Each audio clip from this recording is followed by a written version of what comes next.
Dear students, let us continue our learning the course System Software and Compilers. This is the first session of the module 3.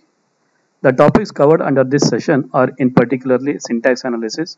Under that one, the first part of the syntax analysis, that is introduction. Under introduction, we study the role of the parser and the representative grammars. Myself, Dr. Suresh Adi from the Department of Computer Science and Engineering of Kendra Engineering College, Bantwal, Mangalore.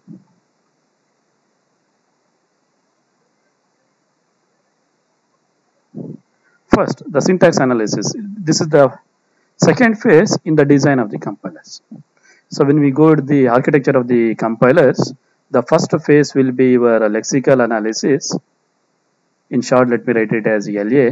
And the next one will be the syntax analysis. So the lexical analysis, what we have learnt in the second module, so wherein the regular expressions are used over there. The regular expressions are used in the lexical analysis, wherein the lexical analysis will take up the input program and it will divide into the tokens. Once the tokens, we made the tokens, our next work is to check whether the tokens are there in a proper order or not. For that one, we need to have the rules. For that, we need to have the rules. So how we have the rule for the English grammar? Let me take the example of I am studying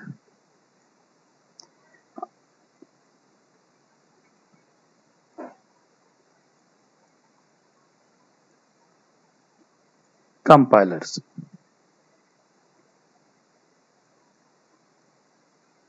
So this is a proper sentence. So if the same words, so here what are the tokens? The tokens are from the lexical analysis. The tokens are I am studying compilers. These are the 4 tokens, neglecting the white spaces in between. These are the 4 tokens what are received from the lexical analysis phase. These tokens, if with the same tokens, let me write it as a compilers first.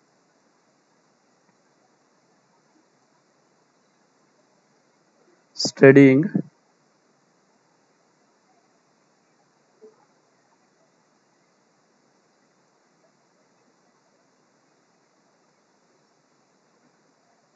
I am. Even this sentence is also have the same 4 tokens. The tokens are same, but the sentence on the first line will be as per our English grammar, and the sentence in the second line is not as per the grammar. So this will be used to say that this is going to be get rejected. For which we need the rules. That is, the tokens should follow some rules. The rules are nothing but the grammars over there. The rules are nothing but the grammars. So these grammars will tell us what the tokens, in which order does the token should arrive. So that is the syntax analysis. It is the work of the syntax analysis. So the syntax analysis will have the grammar over there. What the grammar will have? Grammar will have a set of rules.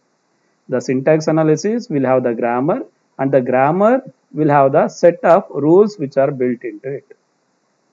So with the help of these grammars, the syntax analysis phase is built on. So now, if we go with the textbook content, every program language has a precise set of rules. Every program language has a precise set of rules that prescribe the syntactic structure of the well-formed programs. That is, if I take the example as let me take an example of a C program. So how the tokens it should be int a comma b semicolon. So this is a valid declarative statement in the C language. In place of this one, I will write it as a b comma a, then the int. Is it allowed? No, it is not allowed. It is not following the syntax of the programming language. That syntactic structure that syntactic structure is imposed with the help of these grammars.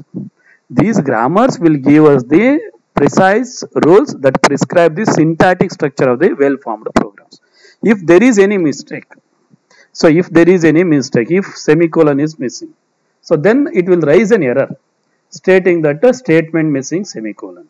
That is errors we will I will be able to identify with it.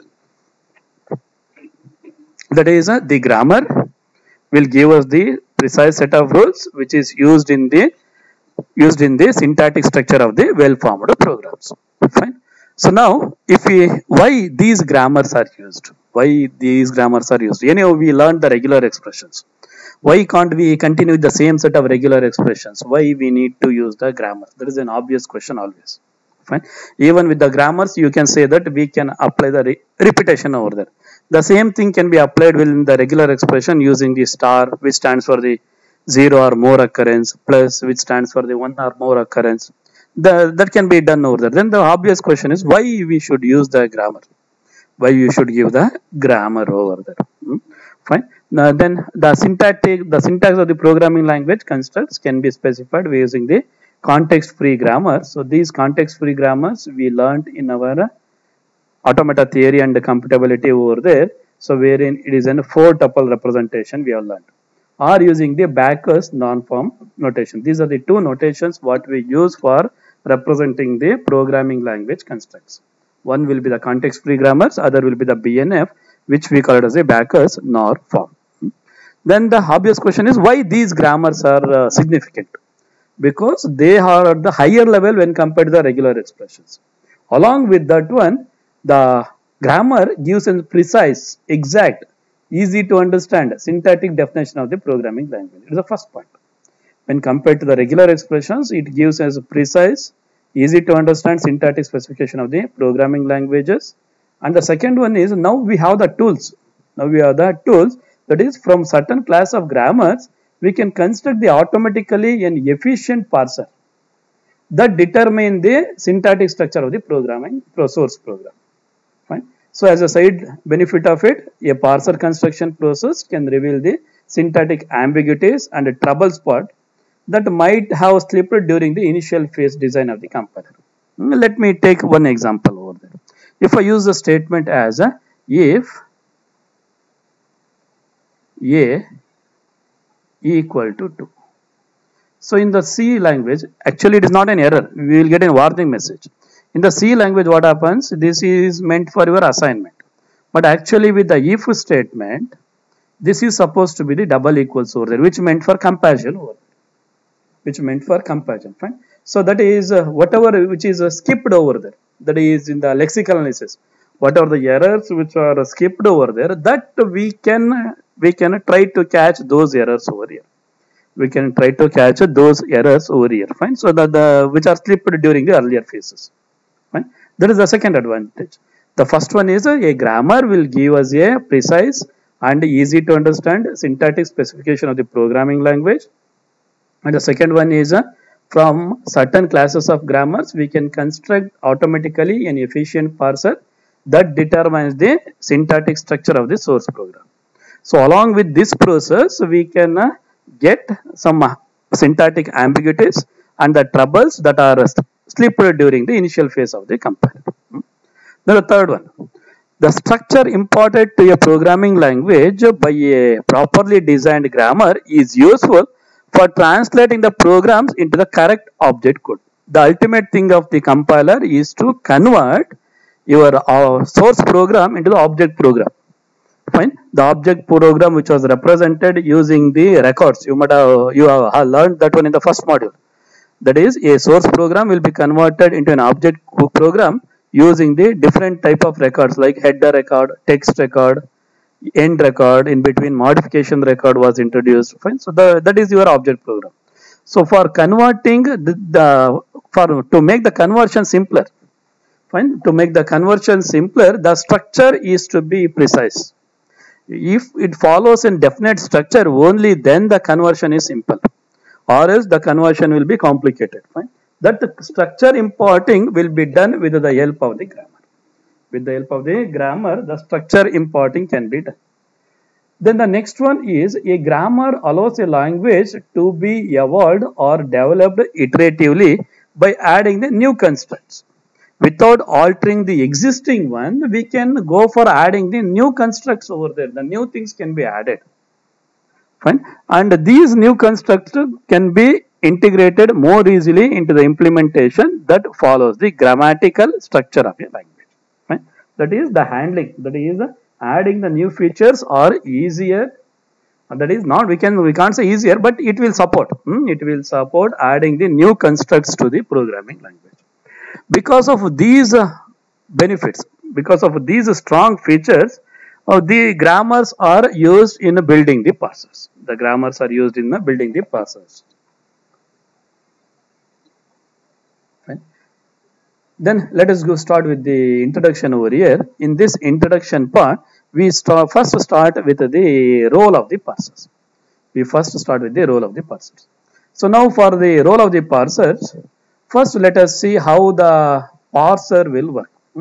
So now to start with the how the parser will work, let us go back to the structure of the compiler first. So if we open up the box of the compiler, the first phase will be your lexical analysis. Then the next phase will be the syntax analysis. Then the next phase will be the semantic analysis. The semantic, let me write it as SCA. Semantic analysis. Then the next phase will be the intermediate code generation. Then the next phase to this one will be your optimization. Then next phase will be code generation. Then the next one will be the mission dependent code optimization. Here it is mission independent code optimization. Here it is mission dependent code optimization. These are the 7 steps in the design of the compiler.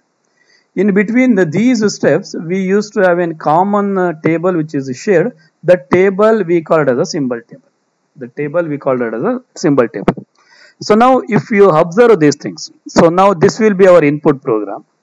This is our input program. So the input program will be fed into the lexical analysis phase. The input program is fed into the lexical analysis phase. Here we are going to feed our that is input program. Once that input program is put into the lexical analysis, so this lexical analysis will divide the token into will divide our program into the tokens, and those tokens are entered into the symbol table. This symbol table is a common interface between all the phases of the compiler. This is a common interface between all the phases of the compiler. What are all the phases? Lexical analysis, syntax analysis, semantic analysis, intermediate code generation, mission independent code optimization, code generation, and the mission dependent code generation, code optimization. Right? So these are the 7 phases of the compiler.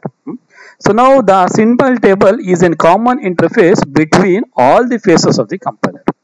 So this symbol table, as we learned, it is a table which will store the tokens.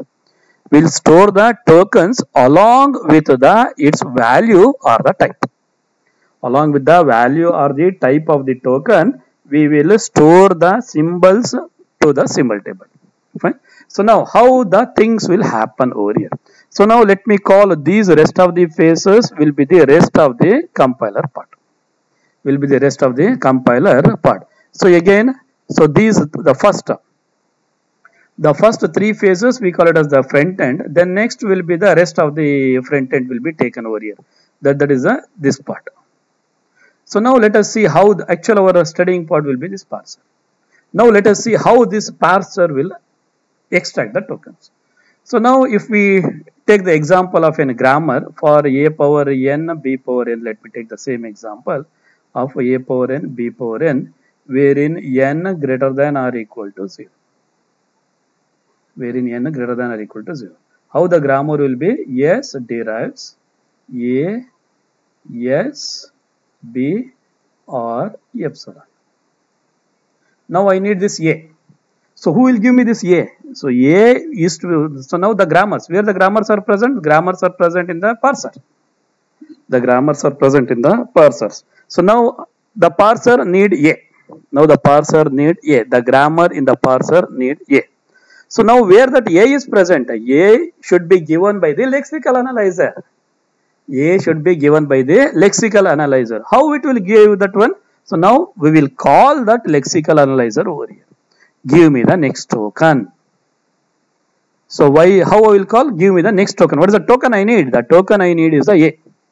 The token I need is the A. So now once I call this lexical analyzer, it will give the token. Does it will give the token directly? No. With the help of whom it will give? It will give it with the help of the single table.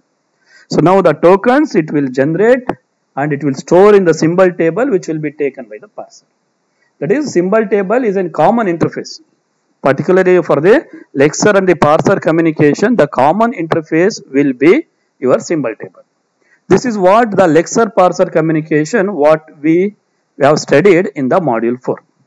That is, whenever the parser need the token, it will call the lexical analyzer. It will give the token to the parser with the help of the symbol table. With the help of the symbol table, the parser will give the token to the lexical analyzer. Fine. So this will be your lexer parser communication. This will be your lexer parser communication. Now when we go into the parser. So the topic will be your parser. So when we go into the parser, now the question arises. What are the different types of parsers? Now the question arises, what are the different type of parser which are present over there? So now there are commonly three general types of parsers are there. There are three general types of parsers are there. The first one is universal parser. Second one is top-down parser. And the third one is the bottom-up parser. So now what are the parsers we have? We have the first one is your universal parser. The second one will be your top-down parser. And the next one will be the bottom-up parser. The first one is a universal parser. The next one is a top-down parser. Next one is a top-down parser. And the next to that one will be your bottom-up parser. Next to that one will be the bottom-up parsers. First, that universal parser. If you take up that universal parser, so it is actually there was one such parser was there, but it is not of that much success.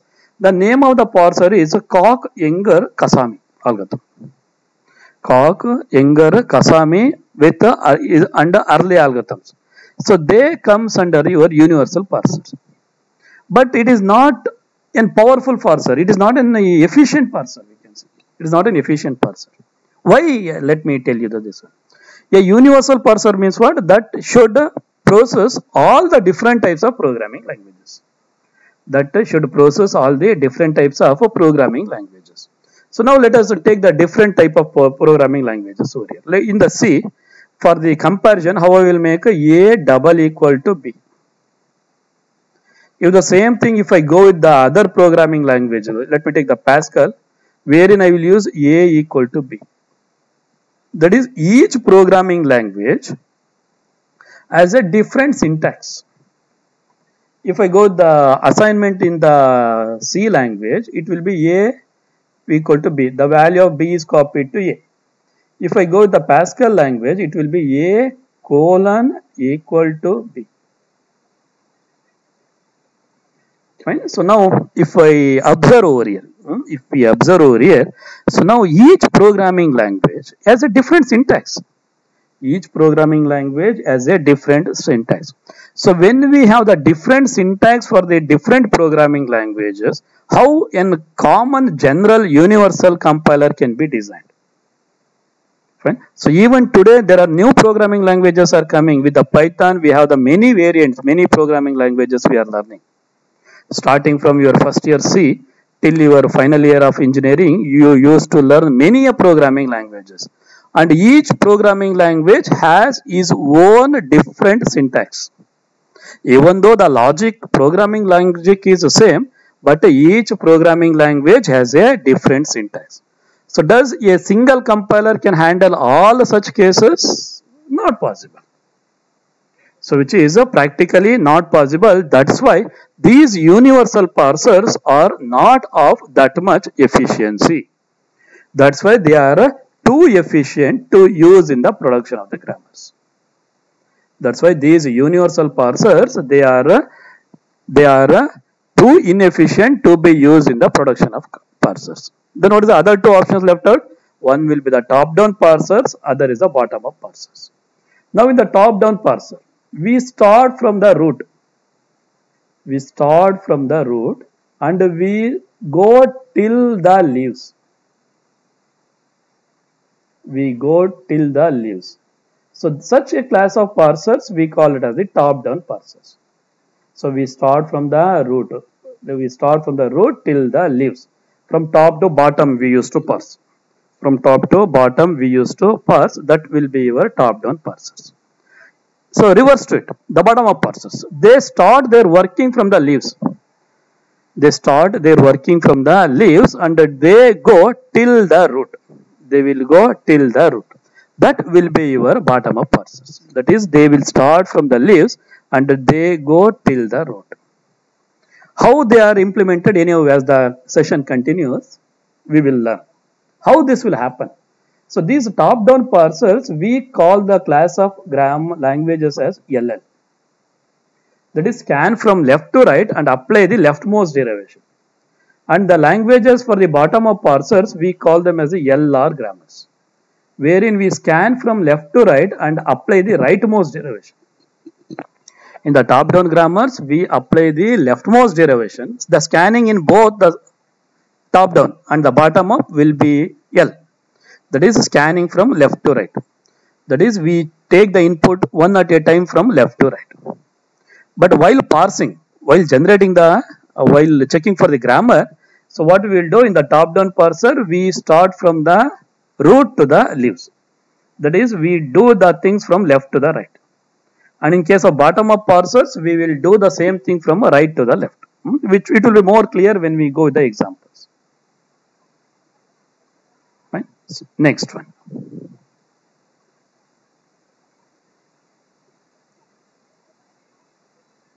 So now for the time being, you take that these top-down and the bottom-up methods, they are more efficient than your universal parser. So again, in that category, bottom-up parsers are still more efficient than the top-down parsers. Bottom-up parsers are still more efficient than the top-down parsers. And the class of grammars, what I told, one will be the LL for the top-down and the LR is for the bottom-up. So LL stands for what? This L stands for scan from left to right. In both the cases. In both the cases, scan from left to right. That is the first L. And the second L in this case stands for apply the leftmost derivation. Here you apply the rightmost derivation. So this leftmost derivation and the rightmost derivation. Let me take the grammar as E derives E plus T. Now in this case, the leftmost symbol is this A. Rightmost is this T. So in the LL class of grammars, we solve this E first. In the LL class of grammars, we solve this E first. In the LR class of grammars, we will solve this T first. Plus is a token, plus is a terminal, which will not to be continued. Which will be not to be continued. Fine. That is, in case of LL type of grammars, we always, even though we scan from left to right, we apply the leftmost derivation. Means the leftmost non-terminal is substituted first. In case of rightmost derivation, LR class of grammars, we will go with the rightmost derivation. We will go with the rightmost derivation over there. That is a major difference between the LL and the LR class of grammars. Fine. And parsers which are implemented by hand using the LL grammars are, one such example is a predictive parsing method. One such example is a predictive parsing method. And in the LR grammars, we will study as the session continues, we will study the different types of parsers in both the categories. Fine. Then next one, the representation of the grammars. For the sake of representation of the grammars, so let us take our standard grammar as the example. The grammar is in this example, they have taken as a E derives E plus E. Then E star E, then it is open E close, then it is ID. So this grammar is ambiguous, this we know. This we know. So if the input is id plus id star id. So now for this case, if I go with the first method, I will apply the plus first, that is e plus e. So this e derives id, this e derives e star e, again this e derives id, this e derives id. So now in the second example, we will take the star first. E derives e star e, then this e derives e plus e, then this e derives id, this e derives id, and this e derives id. For the same input, we have the two different parse trees, so the grammar is ambiguous. To eliminate the ambiguity, again we need to set the precedence rules over there. So now let me divide it, as the first one will be for the plus will be the lower precedence. Then the next I will go with the other terminal and non-terminal as t, with the star as the next level of precedence. Then next I will go with the f, wherein f is for your highest precedence over there. So now again, depending on the associativity, I need to set the rules. If it is left associative, it is e plus t. If it is right associative, then it is t plus e, and direct path to the t. Then t derives left associative t star f, right associative f star t, and the f. Then f derives open e close. So this is one class of grammars what we use in this example, in this chapter. Fine. So this is the grammar. That is e derives e plus t or t, t derives t star f or the f derives open e close or the id. F derives open e close or the id. Fine. And this class, the class of grammars what we applied for this one will be your LR class of grammars we apply over here. Fine. So that is for your bottom up parsing. For the bottom up parsing, we use this grammar. Fine. So now, but it is not fit for the top down parsing. It is not fit for the top down parsing. Why? Because this and this are same. So when of scanning from left to right, and again leftmost derivation means leftmost e will be substituted always. If you keep on substituting for e, you end up in an infinite loop. Like this example, I will start with this a, function name is a, and in that function I will call the a again. So this is a. Let me take the example of the e only. So that is e is a function now. So now the function is e. So first I will make the call the function e, then I will match the plus, then I will match the call the function t.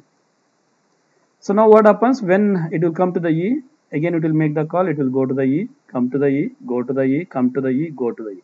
So this leads in infinite loop because we are scanning from top to bottom. Top to bottom, that is, this is the call what we are making. This is the call what we are making. So this is leading us to an infinite loop. This is leading us to an infinite loop. So this is not fit for your top down. So that's why this grammar is not fit for the top down. So which are all the grammars which are not fit for the top down? Wherever we have the leftmost non-terminal same as the your root. Fine. So such class of grammars we call it as the left recursive grammars. Such class of grammars we call it as a left recursive grammars. These left recursive grammars are not fit for the top down. So for the top down they are not going to be fitted. So now what to do? To solve that cases, we will go with the eliminating the left recursion. So how that elimination will be done? So anyway, we have an algorithm for it that we will discuss. So let at the time being, which is that algorithm, let me take. If I have a production of the type A derives A alpha or beta, if I take this production. So now the grammar is a left recursive, right? So this one and this one are matching. Same. So that's why the grammar is a left recursive.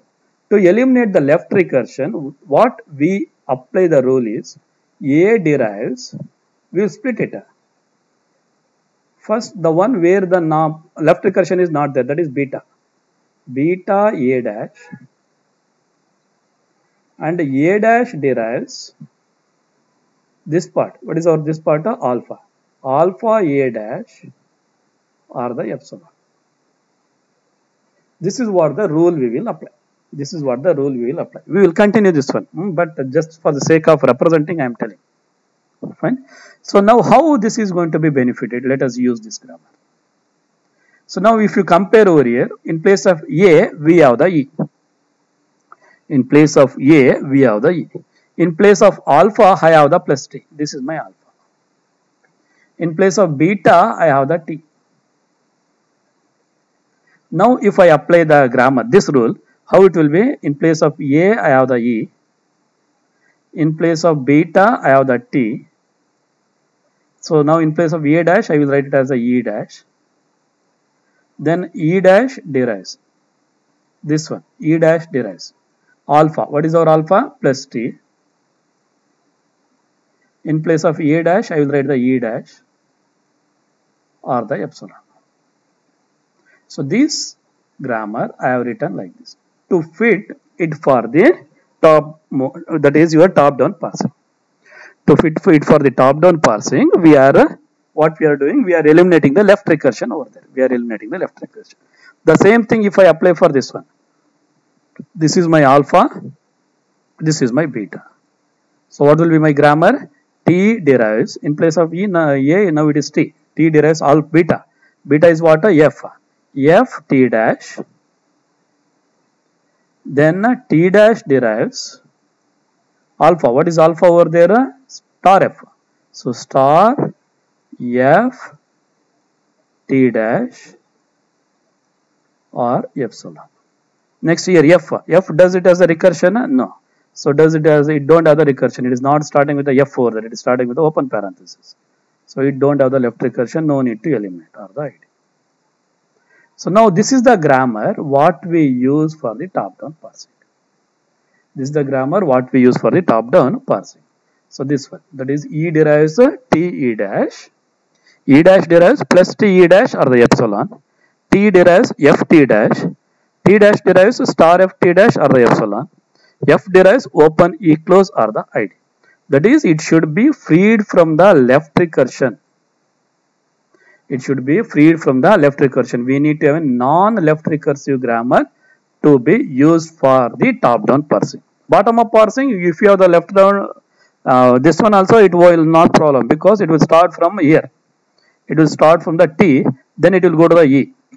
Which one? Bottom-up. Top-down, it will start from the E. That's why the problem is appearing. E called again, go back, called again, go back, call again, go back. But if I go to the T over there, so anyway, it is not making a call. It is not an issue. It is not an issue at all. So that's why this grammar will fit for the top-down parsing. This will not fit for the bottom-up parsing. This will fit for both. But we go with the top-down parsing over there. It will fit for both, but we go with the top-down because bottom-up it can be done here. Right? So these are the representation of the representative grammars what we use in this chapter for the sake of explaining. Fine. So this is our actual grammar. That is E derives E plus E or E star E or open E close or the ID. So which is yielding as an ambiguous grammar. To eliminate the ambiguities, we go with the precedence. And then those precedents we get the E derives E plus T or the T, T derives T star F or the F, F derives open E close or the ID. So now again in that one, since that grammar is a left recursion, we generated the grammar E derives T E dash derives plus T E dash or the epsilon, then T derives F T dash derives star F T dash or the epsilon, F derives open E close or the ID. Fine. So now let us go back to that grammar again. Fine. So now if my input is ID plus ID star ID, how it will be handled in these two cases we have to look. So now what is our input? It is ID plus id star id. So now if I take up this production, how it will happen? First E derives E plus T, E derives E plus T. Then for the E it should be T, T derives F, F will give me the ID. Then for this T it is T derives T star F, then T derives F, F derives ID. Again for this F derives ID. So this is the only parse tree which is possible for this grammar. For this grammar, this is the only possibility. Now let us go with your left recursive grammar here. This one. So now if I go with this one, how it will be? First E derives. We have to start from the E. E derives. We have T, E dash. This is the only option possible. Then for the E dash, for next the first operator is plus. So for the E dash, I should have the plus T E dash. Now before that plus, I need to have the ID. How to take the ID? For the T, I have the option as a F T dash. Then F derives ID, T dash derives epsilon. Again for this T, what we need? I need to have that for the T. The option is F T dash. This is the only option. F derives ID. Next for the T dash, it is a star F T dash. Then F derives ID. Then T dash derives epsilon. E dash derives epsilon. Epsilon means nothing. So how it will be read? ID epsilon is ID. ID plus ID star ID. Then the rest will be your epsilon. Right? That is these are the only tree. This is the only tree which is possible for this class of grammar. This is the only tree which is possible for this class of grammar. So the grammar is unambiguous. The grammar is unambiguous. Along with that one, it should be left recursive, not left recursive for the top-down parsing. Bottom-up parsing, it should be unambiguous. That's it. It should be unambiguous. That is the only requirement over there. Fine. So that is for this input. In place of ID, they are using it as A plus B star C. So now we will have a single parse tree. Now we will have the single parse tree over there. The syntax error handling will continue in the next class over there. So in this session, we started with the introduction to the parser. So now under the parser, we discussed the lexer parser communication, how the symbol table is used as a common interface between the lexer parser communication. Then next, we have seen the three different classes of parsers, that is universal parser, top-down parser and the bottom-up parsers. Universal parsers are not that much efficient because each programming language has a different syntax. Second, we have seen the top-down and the bottom-up parser. Top-down parsers, we call it as the LL class of grammars, and bottom-up will be the LR class of grammars, wherein LL stands for scan from left to right and apply the leftmost derivation. LR stands for the scan from left to right and apply the rightmost derivation. LL class of grammars cannot handle the left recursive grammars. We should eliminate the left recursion before going for the parsing in the top-down parsing. But that restriction is not there in the LR class of grammars, that is bottom-up parsers. That is, we can directly go for the LR class of grammars. Then the different representative grammars we have studied, that is for the ambiguous grammar, E derives E plus E or E star E or open E close or the ID. After eliminating the ambiguity as per the precedence rule, it will be E derives E plus T or T, T derives T star F or the F derives open E close or the ID. Then again that grammar is left recursive. To eliminate, after eliminating the left recursion from that grammar, we will get it as E derives T E dash, E dash derives plus T E dash or the epsilon, T derives F T dash, F T dash derives star F T dash or the epsilon, F derives open E close or F derives ID. So this is done with respect to the help of the eliminating the left recursion. Example, A derives A alpha or beta, This can be written as A derives beta A dash derives alpha A dash or the epsilon. The references for this presentation are taken from the textbook Alfred V. Howe, Monica S. Lamb, Ravi Sethi, Jeffrey D. Ullman, Compilers, Principles, Techniques and Tools, Pearson Publisher, 2nd edition, 2007. Thank you.